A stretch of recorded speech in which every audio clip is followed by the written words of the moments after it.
নবীর উম্মতি যদি মরণের 1 বছর আগে তওবা করে আমি আল্লাহ পিছনের সব গুনাহ মাফ করে দিব।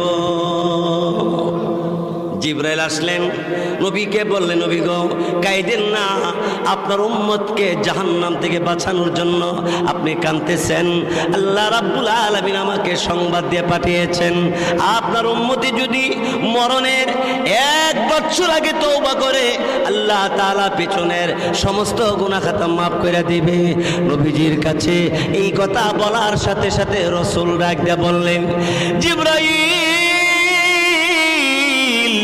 1 বছর আমি মানি না, কারণ 1 বছর আগে তওবা করলে মরণের পিছনের গুনাহ আল্লাহ মাফ করে দিবে।